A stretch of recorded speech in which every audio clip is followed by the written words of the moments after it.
charge, just supply your own table. 2 spaces, free but must be reserved. Save your space. For more information, call 639-6774. Come sell or shop. The pleasure's yours. We've got one coming up Saturday, September 15th, 8:30 to 2 p.m. And Saturday, September 15th, attic artifacts. If you have items you no longer use, now's the time to make space and bring in some cash. Well, if you're in need of stuff, they can help too. The Punta Gorda Historical Society's Train Depot is the answer. Make sure that you get there.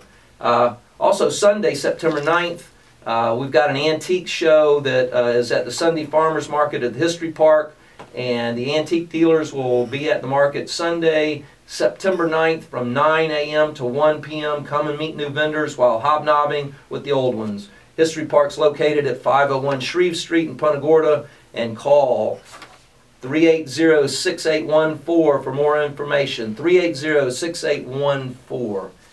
Okay, I get enough build-up for this reading that I'm about to do, so without further ado, from page 316, this is the Puerto Rican Diaspora, a survey. It's by Adalberto Lopez. The migration. It's doubtful that historians will ever discover who was the first Puerto Rican to migrate from the island to the United States. It is certain that not many were doing so before the United States took Puerto Rico from Spain in 1898. Well, there were a few affluent Puerto Rican students who studied, and there was a handful of Puerto Rican revolutionaries periodically spent time in New York City plotting against Spain, usually working hand in hand with Cuban revolutionary organizations in that city. And then there was also the less fortunate there in search of work. By 1910, 12 years after the occupation of Puerto Rico by U.S. troops, the number of Puerto Ricans living on the mainland did not exceed 1,600. In the first 40 years after Puerto Rico became a colonial possession of the United States, you hear that? Colonial possession of the United States. People wonder why the third world, why don't they like us? We've done so because we're part of the colonialism. We're part of the Western European expansion. We've got manifest destiny. We've got the Monroe Doctrine. We've taken over places that were about to be independent. We are a colonial possessor. The first 40 years after Puerto Rico became a colonial possession of the United States, the island underwent a dramatic, often painful transformation. On the wake of the military occupation by North American troops in 1898, the government in Washington and its insular representatives drafted and implemented a series of policies shrouded in the rhetoric of benevolent paternalism, but designed primarily to facilitate the penetration of the island by North American capital and the operation of dozens of U.S. companies that established themselves on the island in the early part of the century. To facilitate the movement of people and the transportation of commodities, roads and bridges were built. There were schools in order to indoctrinate the Puerto Rican children. Washington imposed U.S. citizenship upon Puerto Rico, and thousands of young Puerto Ricans found themselves in the U.S. armed forces fighting and dying in Europe. Commercial relations between the United States and Puerto Rico grew rapidly, and there was a growing concentration of agricultural property in the hands of a few families and absentee North American corporations, and the creation of a cash crop monoculture plantation type of economy whose lifeblood was sugar, which led to a large rural proletariat whose wages were low and who ordinarily spent part of the year unemployed. With citizenship, Puerto Ricans were free to travel between the colony and the metropolis without the delays and restrictions imposed on other immigrant groups by U.S. Immigration Service. So, the demand of U.S. corporate interests on the mainland for cheap labor, especially in the so-called services sector, agriculture, and highly competitive industries such as garment industry was also an important factor.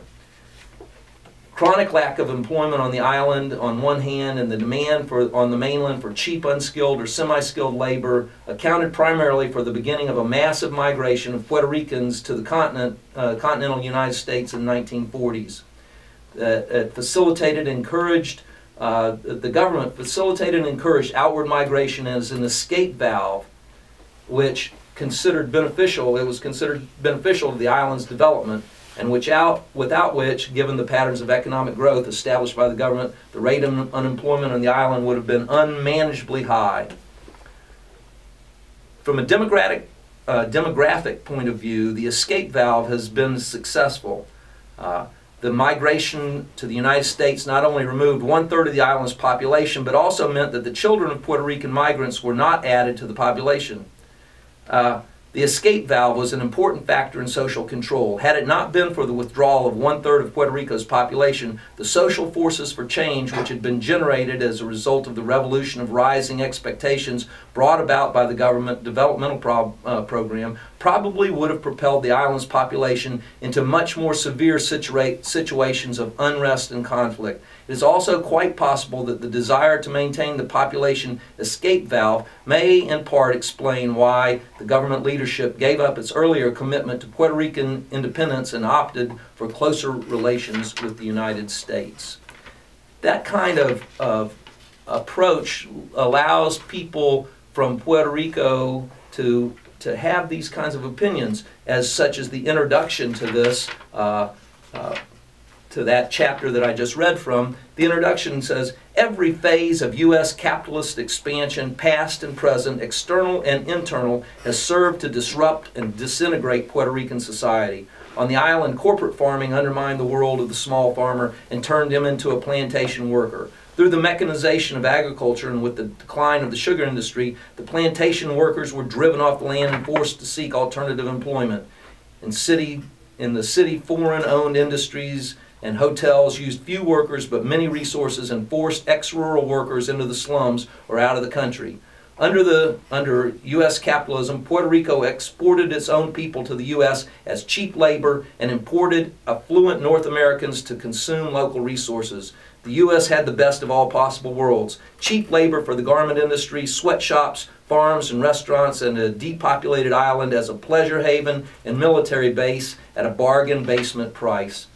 Intellectuals try to explain or better understand they try to provide answers. The bold try to provide answers. The prudent ask questions. Skeptics question the questions. The problem is not one of survival, but of defining a need for what the future vision of the state of the world will be satisfactory to us. In Cuba, that need was met through a profound social revolution. In the U.S., resistant to any meaningful changes, public and private life deteriorates to the point where not only oppressed minorities, but all those who are not solidly entrenched within the system will soon be forced to search for answers beyond survival in order to survive.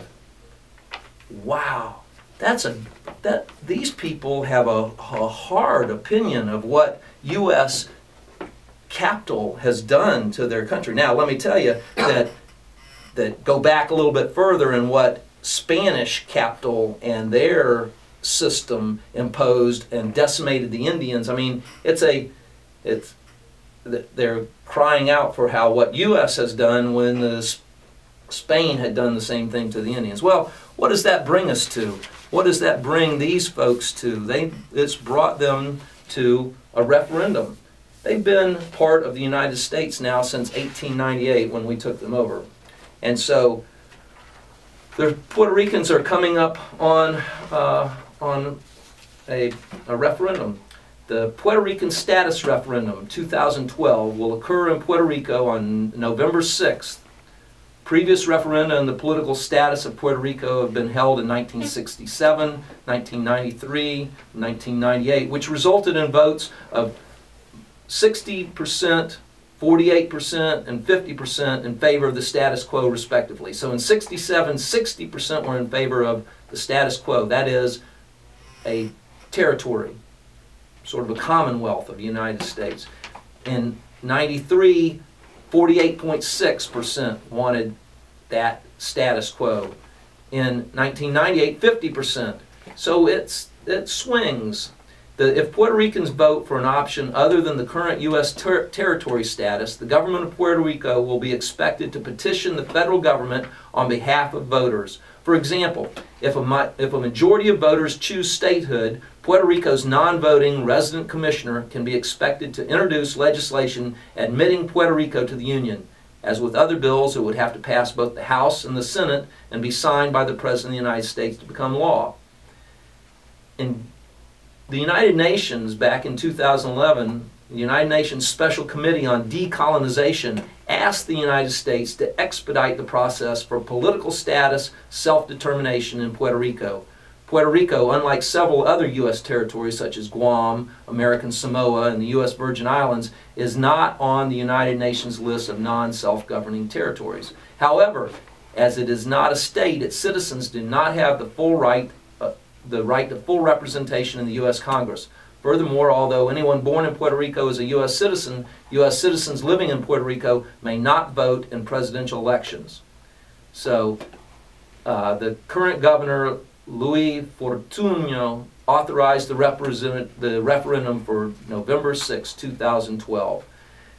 The ballot will consist of two questions. Voters will first be asked whether they want the current territorial status to continue. Regardless of how voters answer that question, they will then be asked to express